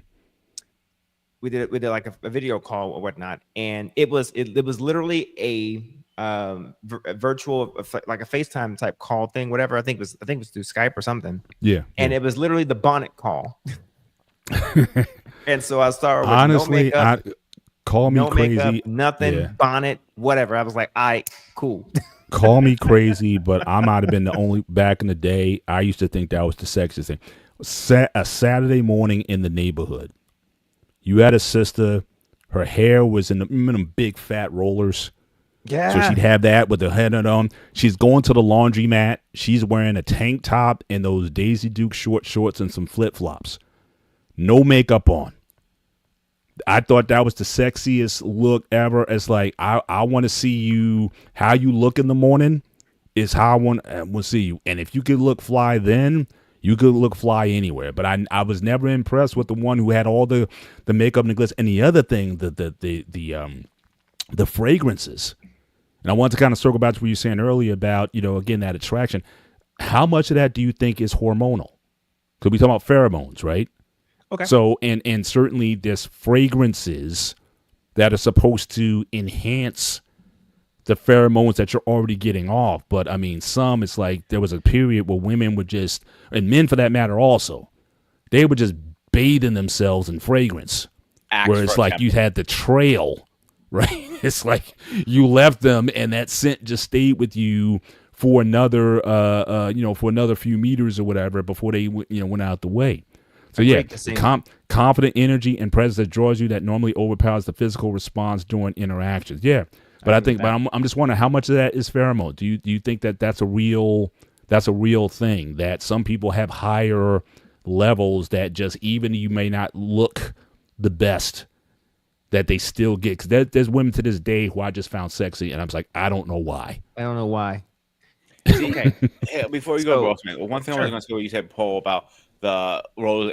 So I tell women all the time sometimes, dude, is sometimes you might be dressed up to the T or going out.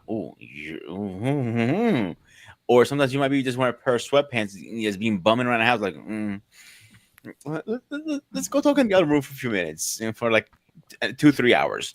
But it could be anything that can trigger that. It doesn't have to be to the T always. You don't have to always wear makeup. It could be just wearing a baseball hat, a t-shirt, a graphic tee, and a pair of sweatpants. Right. But I'm just wondering how much of that is chemical. Okay. Is that a part to it? Because like I said, there's some to this day, especially if I was in front of them, I'm like, there's nothing about this woman that would meet my criteria. Okay. But they're just giving something off. I don't know what it is that is just incredibly sexy. Well, let me ask a question about it then. This is gonna sound really wrong. But here we go. Do you remember their smell? Sometimes, yes. Okay, that's the pheromone. Mhm. If you can remember, and there's a difference between the perfume that they wore and the smell or the scent. Mhm. Not the smell, not the smell of the perfume, but the actual scent of them. Okay, mixed in, because you could always smell them mixed in with the actual perfume. All right, so there's only a few people that I can actually remember their actual scent. All right, it's the weirdest thing in the world for me, and I don't know why I am like this, but I can And by actually scent, you're not remember. meaning it's not necessarily a bad thing. It's just you just remember No, the not at scent. all. Yeah. Not at all. Not at all. It's not a Yeah, bad. it's not the funky stuff. Everybody to me has a scent. I Mhm. can smell everybody's scent. I do not. I don't know why I Mhm. am like this, Mhm. but everybody to me Yeah. has a scent. Okay. Yes. And there's Yes. only a few people's scent that I can remember. Okay. Mhm. One, my mother's scent. I Mhm. always know my mom's scent. Okay. I have no idea why, but I know my mother's scent. And All this right. is without perfume or anything. This is just Without her perfume or natural. anything, Yeah. she has Got a it. scent to me. All right. My wife's scent. I can smell her. For sure. Okay. All right. Now, for some reason, I know like my children's scent, whatever, they have a certain scent profile. Mhm. Okay. But now when it comes to like intimacy, for the most part, there's only a few women in my life that I can actually remember the actual profile itself. And it's very strange. Mhm. Okay. But if someone catches your attention and you can actually remember their profile just by standing in front of them, and for some reason it kind of triggers you to some This degree, is- that is a pheromone type thing. yeah. Yeah. Okay. And to some degree, this plays a role into like Nigeria, for instance, or Mexico, for instance, because especially Nigeria, because they are more in their natural element to some degree, even in like Northern Africa, for instance, because Northern Africa is very, very developed. Even South Africa is very, very developed, right? But the perfumes or the colognes or even the perfumes that they actually use, okay, still plays on the natural sense or the natural pheromones that are in the natural environment. And bear in mind that a lot of the clothing that they wear also is very open and free versus restricting. So you're able to actually get a whiff of just them just by being there. I only know this because I'll say it. I didn't know this because I used to date someone who was Cameroonian, Mhm. and her family was wore the garb as well. Mhm. Okay, and it was very easy to mind you. I've always been like this. It's very easy to smell them just by their garb, as opposed to other people who were from this country. Mhm. Okay. And they had even going to other churches, like for instance, I used to be Baptist, Southern Baptist, and then non-denominational. And at the non-denominational church, there were African people that would come over from who's part of the bishop's congregation as well. Don't know how, but whatever. And oh my God, the scents that these people let off, they were very strong. It wasn't bad. It wasn't nasty or anything. It's just I could tell that they were just really, really naturally in their element, because it just seemed like they came right off from Africa on the plane and here. Damn it. Okay. Yeah. And But even in Europe, though, there is, from what I understand, like France, like daily bait. Like I think here, taking multiple baths or showers a day is kind of norm here. Whereas in some of these European countries or whatever, it's like you may go days without a full shower or bathing or what have you. So I'm just thinking in that situation, whatever you're giving off, and again, it could be just that you're just used to it. I mean, here we're not used to it. Because they probably come in, they might think the same thing. Oh, in America, they smell kind of funky or whatever. So funny enough, you said that they actually said the same thing about us. Yeah, is that we didn't smell right to them. Is what was commented as well to them. Honestly enough, so it may be to them as they're more in a natural element, and they may be reacting more to just what is naturally natural innate, to them. Yeah, primal event between two humans, which is yeah. kind of Pete, is that awesome, a thing actually. in Greece as well? Do Greek people have can tell, like, have a different scent than other groups of people, especially if you're in Greece versus going to another country? Has that been something that, because I know, like I said, with the French are probably the most notorious that I've heard. They say you ride in the French subway, it's like an experience. Oh yeah, That's how I've always heard that, but I don't know about Greece. Yeah. Is that a Short thing? answer is no.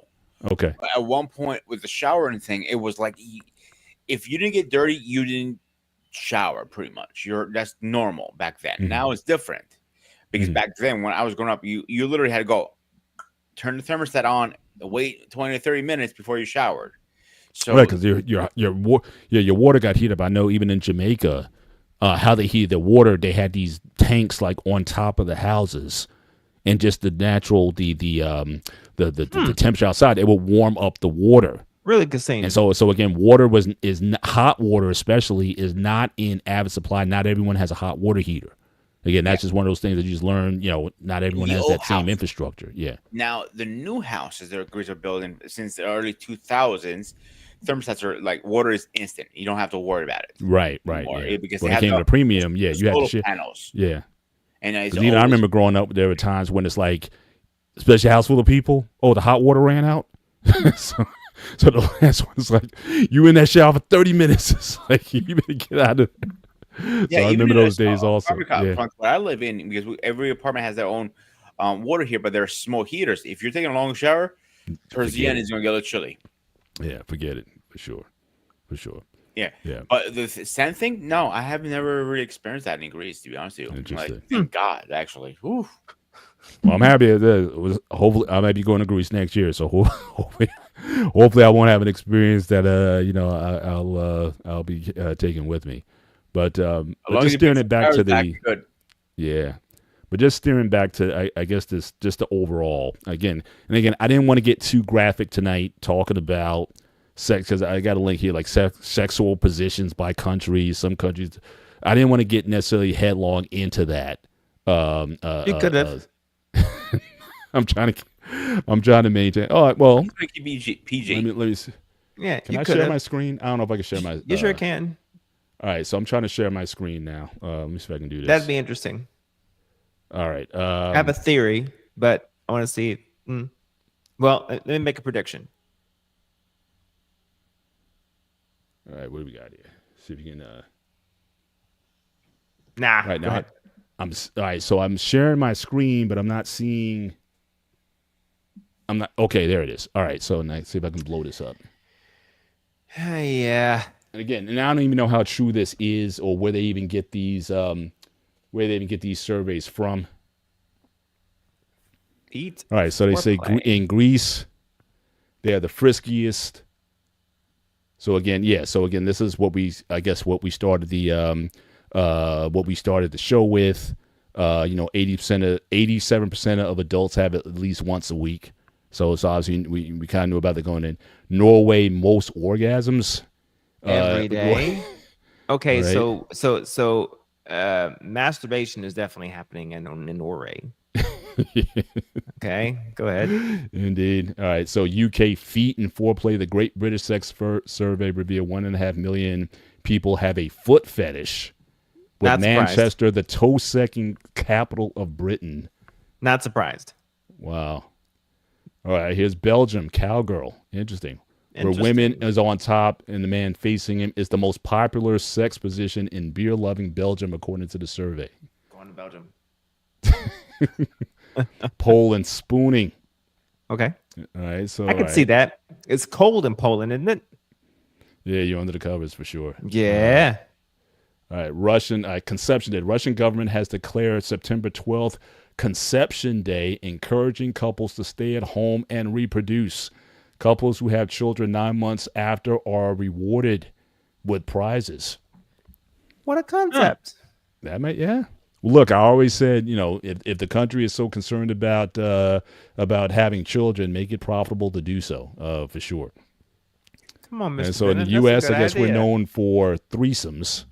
Well, now, I'm a hush. I'll just go move my. Yes. So, 1 in 9 Americans has been in a polyamorous relationship. That's sexual consent with more than one person with the consent of all those involved, and 1 in 6 would like to try one, according to the frontiers in psychology. But 46% of American women prefer a good night's sleep, while 34% of the men pleasure themselves to get to sleep. Well, yeah, that's Mr. Bennett, I am not. Hold on. Yeah. I am not surprised by that. well, of course. I mean that you get that dopamine response knocks us out. But no. We know that, Paul. What are you talking about? I'm talking about the threesomes part. And Okay. the concept of wanting to be in a poly relationship, and in the interest of being in a poly relationship, and the permission of being in one. That part I am not surprised at. Yeah. And the reason being is because you gotta think what American women see as a acceptable man, it's in short supply here in America. Now, of course, what is technically acceptable is not in short supply. There are plenty of good men, right? But the problem is that what they have been told is a good man and acceptable man for the most part is in short supply. So they are willing to definitely share with them if that is the case. Now that's on the women's aspect of it. Now on the men's aspect of it, the concept there is a woman would be a woman would be willing to share a good man in a sense, right? Versus having access to only one that isn't that good. Why not be able to just share one that is very good, right? So that man will be splitting himself down the middle to more than one in a sense, and battle over that one because that's entertaining in a sense. Right. Oh, there's also the stat, and certainly they say in the black community, it's like 20% of the men are making 80% of the babies, some crazy stat like that. So whether you like it or not, or whether it's necessarily open relationship or not, if the minority of the men are having the majority of the babies, then that's correct. You're definitely on some sort of sharing program. So gotta be. Also, I think it's not only American thing, that part of threesome. Every man at one point in their lives probably thought about it when they were when they were younger. Of course. Yeah, married or before marriage or something. Every man has thought about like, wow, I'd love to get both of them at once, kind of thing. You know what I'm saying? Honestly, yeah. I mean, I honestly, I can honestly, I don't think I've ever been that guy. I've always been a kind of one-on-one. I mean, maybe in consecutive order. So maybe, but together, I don't know. Too much for you to handle, Paul? Maybe. Hey, look, a man's got to know his limitations. Okay, so, all right. So again, Romania, loose seat STI fears. 40% of Romanians believe STI can be passed from person to person if they sit on a public toilet seat, according to the global sex survey. Brazil, okay, stamina. The Brazilians, who on average last around 30 minutes in the sack, are the world's sexual endurance gold medalists. Now, again, Nigeria, I'm sure they may fight that because every Nigerian man I know talks about his stamina. So again, but 44% of Brazilian women admit to faking orgasms, says the Penguin Atlas of Human Sexuality. I want to address this as well because, again, especially love songs really mess us up. They really do. Because these songs talk about, making love to you all night long and all that kind of stuff. I'm like, look, I'm going to sleep. I'm going to sleep. Listen, I got a couple hundred strokes, or 5 minutes or 500 strokes, and I'm out. Now again, I've certainly I can get a sort of a rebound in the middle of the night, but I ain't going 30 minutes of I'm talking actual. Now look, if you add the foreplay and then all that and the cuddling and all that, that could be over 30 minutes. Yeah. But I'm talking about doing it straight. All these dudes talking about, man, I could do it all night long. I'm like, stop it. It's just that most of the women, most of the women, if you were to actually go that distance and go that long, most of the time they'll be asking like, Ninja, are you done?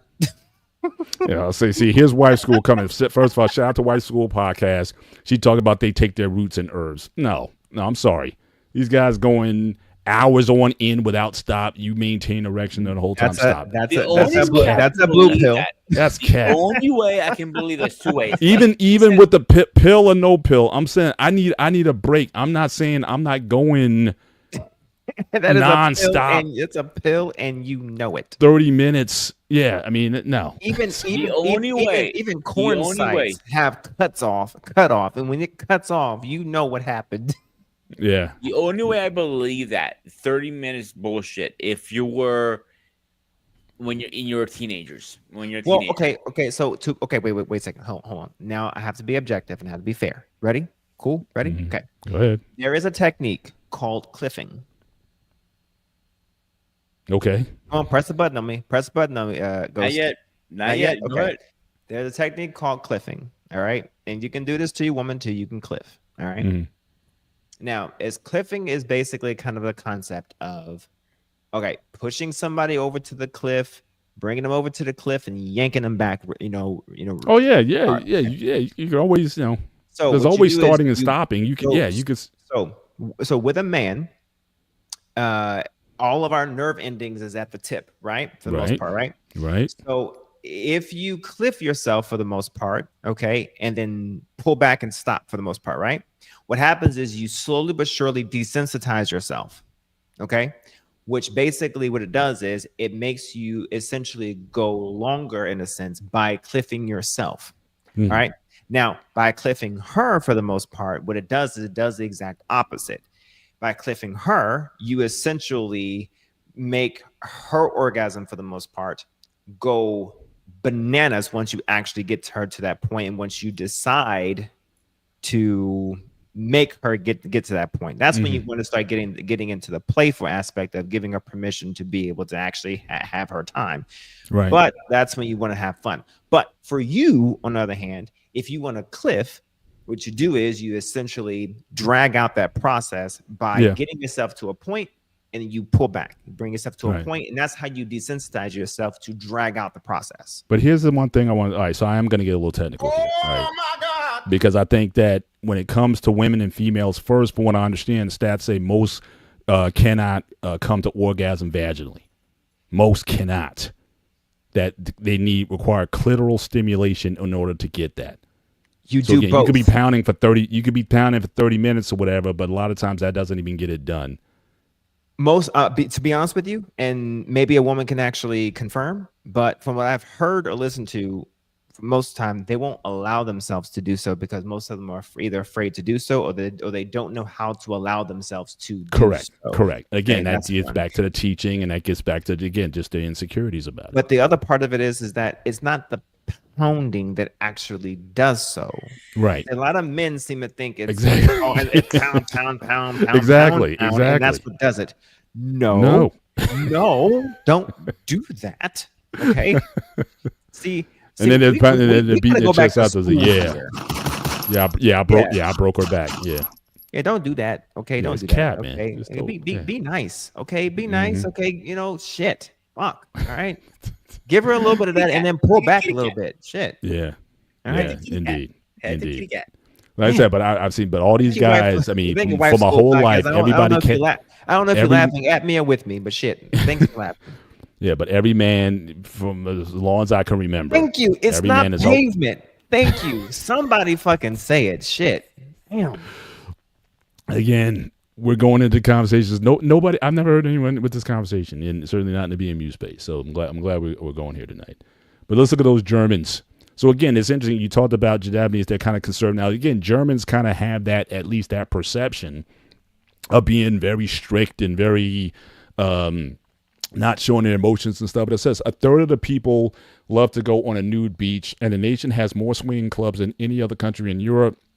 Armpit odor also turns on 23% of Germans. What did I says tell the you? Penguin Atlas. What did I tell you? That funky, that yeah. Bro, what Like did I I said, just some people tell they're you used to about it. pheromones? Yes. For real. With them, it's Europeans, it's high. Now again, it may offend us when we may first hit it, But yeah, they're not trying to put that underarm deodorant on. Yikes. For sure. All right, New Zealand women lead. Here we go. Filthy motherfucker. Passionate women in New Zealand enjoy a rich variety time between the sheets on an average 20.4 sexual partners during their lifetime. This is the highest number for females in the world, according to Comms UK. Now, again, in America, we talk about thoughts and we talk about body count and whatnot. It doesn't seem to affect the New Zealand women. But it's always what I said earlier. It's like with men, we can have like an unlimited number of sexual partners, and we're men. A woman has more than whatever the count is, 5, 10, or whatever, or she's used up and she can't be of use.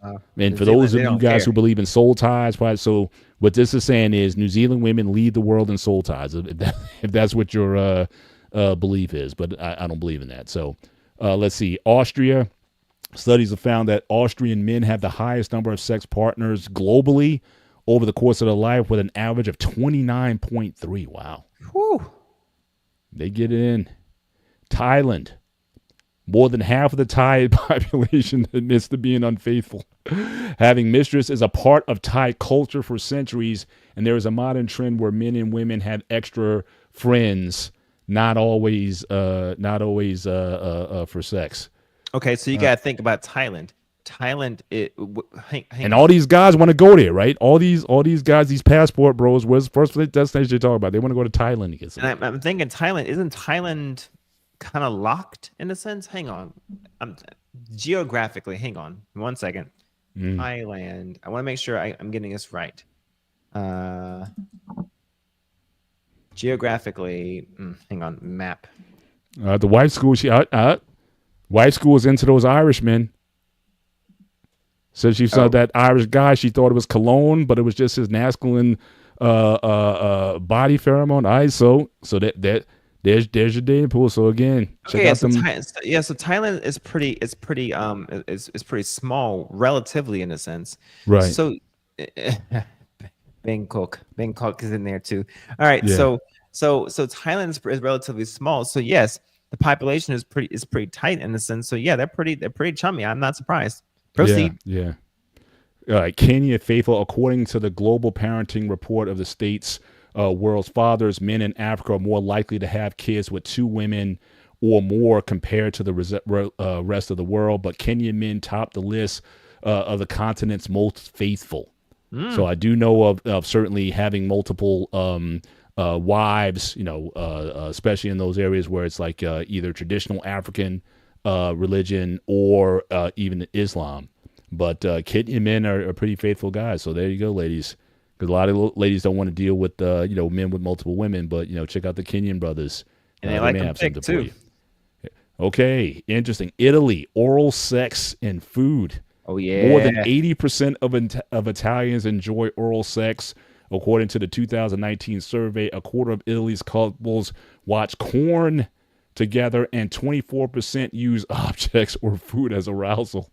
Almost half the couples there have sex 2 or 3 times a week. I forget where they were on that list, but I know Italy is definitely up there. So yeah, it's again in certain countries it's like it's taboo, like to even to do that. But again, you have places around the world that just don't have these hang-ups. Let me tell you something. Yeah. Let me tell you something. And look, if you are in a rut with either your long-term partner or your wife or husband, I promise you one of the best things you can do between you and that partner, or you and your husband, you and your wife, however you work that. Okay? Just turn on the TV, okay? And cornhub.com and press play. You've reached your limit. No, I'm not reaching my limit. You shut the fuck up. I promise you. The world of opportunities that will just open up. I promise you. Just look at it together. You'll be amazed. You just be amazed what you just may find out about you, yourself, her, him, whatever the case may be, and what y'all will do together. I promise you. Best advice. Get it in. Wow. All right, so He let me says, let me wow. just let me answer again. Wife School had a question because she's thinking that she believes that birth control or birth control pills or treatments is what's leading to this lower hormonal output. But according to what I just found here, birth control rates are highest in Finland at 79%, Switzerland 73%, tied with Canada 73%, UK 72%, China 71%, and United States is only 61%. So we can't say that we're leading certainly in terms of birth control. Interesting, the lowest birth control rates, Chad, Somalia, South Sudan, and in Treaty, less than 10% of those women use birth control in those in those countries. So again, in other parts of the world, doesn't seem to be impacting people's desire to have sex, the desire to conceive. Like I said, China, they're trying to get more people to conceive, and so it doesn't seem to be a factor. So again, in America, we make all kinds of excuses. That's why I keep coming back to, certainly as we come to the end of the show, I think a lot of the mindset of Americans is like we're like bipolar. We have so many different influences, from cultural, religious influence, from the popular culture, from the corn, from whatever. We have all these things, and I think they're all sort of competing with each other. And I think it just leads to a period of confusion for a lot of people, where it's just that people are just not comfortable. And add to that body image. We're very body centric here in terms of what to look like, and men are probably the worst. I mean, because again, go to any Instagram, you'll see all the guys with the 6-pack abs, and you just think, well, unless I got a 6-pack abs, then I'm not good enough, or what have you. Or people think, well, I got to have a lot of money, or whatever. There's all these things that we have to wrestle with here in this country in terms of what is a man, what is a woman, how do I become attractive, or what is attractive. And I just think that all of the things that we're just exposed to, I think in a lot of these other countries, even the developed ones in Europe, I think they have a much more simplified lifestyle that is based more on family. The siesta times that you get in Europe. So again, you're not working 100 hours a week there. There's family time. There's a lot. It's a much more simplified lifestyle. But America, we have so much just thrown at us all the time that we don't take the time to kind of pull back from all of these influences. And that's one thing that I'm learning in certainly in these days as I'm becoming an empty nester. More travel time. And I don't mean necessarily even travel to a destination with a bunch of people. Sometimes just getting out of your house, going to a hotel, and just leaving everything. You don't have to worry about, who's knocking on the door or whatever. You know what I mean? Just to be free in your element, to be yourself. Find a place where you could be nude privately. You know what I'm saying? Where just you and your wife, it's just you and her. You don't have to worry about everybody just, who's knocking at the door. You don't have to worry about the dog. You don't have to worry about the mailman or the UPS guy. Find times and places where you can just disconnect. And I think that would do a lot in terms of helping people reconnect. But there's so many things thrown at you, especially news, politics. I mean, what's going on in the country, just all these things. And I just think those stresses, I think just over time, just wear on people. And trying to keep up an image of something that's not even real. So I think that has a major emphasis, and that's probably my closing thought for the show. But you guys, chop at that if you want to start to give your closing thoughts on it. But again, there's no reason why we shouldn't be more sexual than we are. There's no reason why women should feel ashamed of or feel less than because you express your sexual desires. And I think the church, I've said this for years, the church has failed miserably in this regard, not showing women the sexual rights that they have, especially in marriage. And I think that we need to, and I think a lot of that just has to change. The conversation has to change. and and people not be so hung up on things. But I choose to practice my sex within the confines of marriage. But however people want to do it, that's up to them. But certainly in my marriage, I try to be as free as possible, and I don't let other people try to say, what we do or not do. That's up to us, and mind your business when it comes to what we decide to do with us. It's our matter of bed, not yours. So that's all I got to say. But what do you guys think? I agree 100%, Paul. What you're saying. I don't think sex should be this voodoo thing. Like a woman should be ashamed because she had several partners. That's because she's expressing herself is fine. Because we make it look this is evil thing. It's not. It's something very wonderful. Or a woman, slept with her boyfriend way too soon. Oh my God. There's no time limit on this stuff. Just when it happens, it happens. If he sparked the right moment, a desire happens, you're human. You have nature. You have desires. You have the beast in you. You need to come out. It's fine. As long as you're not hurting or killing anybody, I don't see the problem with it. I'll leave it at that. Pause, man. And again, thanks again for joining us tonight for the conversation. Yeah, Appreciate dude. Thank you so much. Yep. Oh no, sure. Thanks for having me. Yet again. You might be the third amigo now. All right. Good to have you. Yep. We'll see. I'm certainly the gray in between here. So There you go. Yeah, shades of gradation, right? Hey, all right. Gradation, So look, I'll put it like this.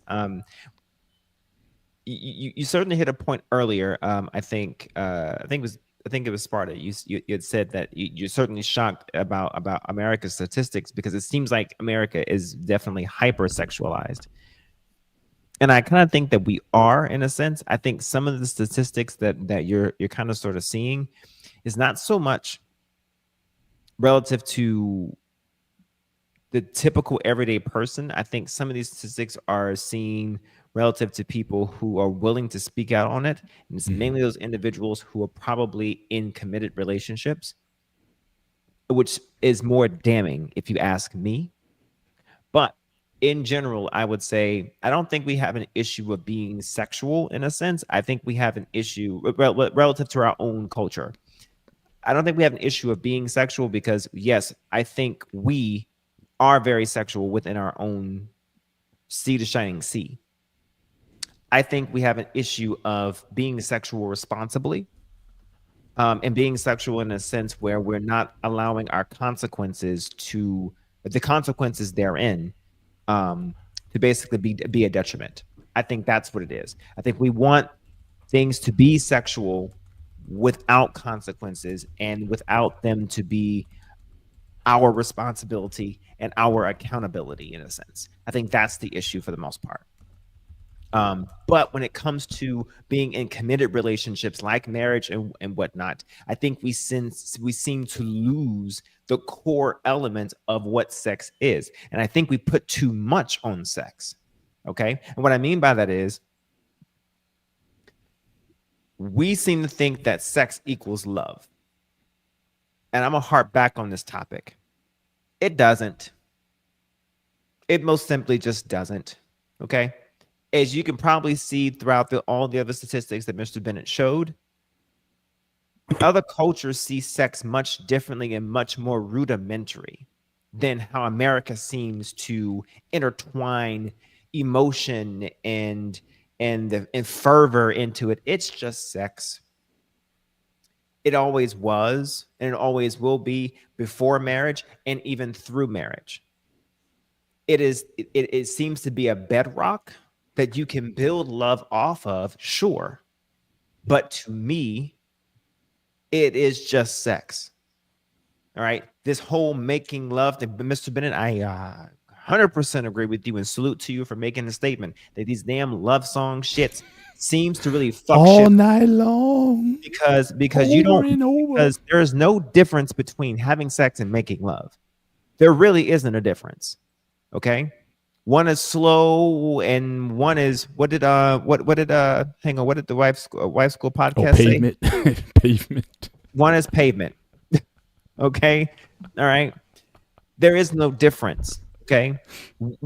Maybe one, and that is you stay and you spoon with the person. She said slay. Yeah, you slay, That's right? 40 slip. I didn't come to play with you hoes, right? One, you stay with the person and you spoon, okay, and then the other one, you basically come for what you came to get, and then you leave, okay. But for the most part, sex is transactional between the two people, okay, and it always will be for the most part, okay. Do you love the person before, and do you love the person afterwards? And most people will probably argue that even before you get into a relationship with a person, you will argue that it's possible to have sex with someone that you don't love. And it's possible to have sex with someone that you love.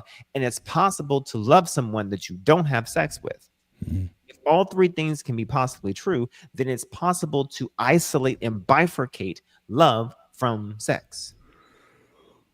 So that's a great segue, because Pete, if you want to do an early promotion for your show, we got an upcoming show on the Sparta HQ network. You can talk about that as we close out. What's coming up? Yeah, on Thursday on my show, on my channel, on the Sparta HQ network, we're doing "Sex is not love and love is not sex." There you go. Oh damn, shit! See, I didn't even know. So yeah. I would say that up. You set that up beautifully, boss man. See that? Okay, so I would just say, have sex responsibly, okay? If you're not married and if you're not engaged with someone or whatever, have sex responsibly, okay? And let's not contribute to some of the worser parts of our society, obviously, right? But engage and be free and do what best suits you, and do it responsibly, okay? And if you are in a marriage or are in a relationship, do it more. It's obviously lacking in our culture.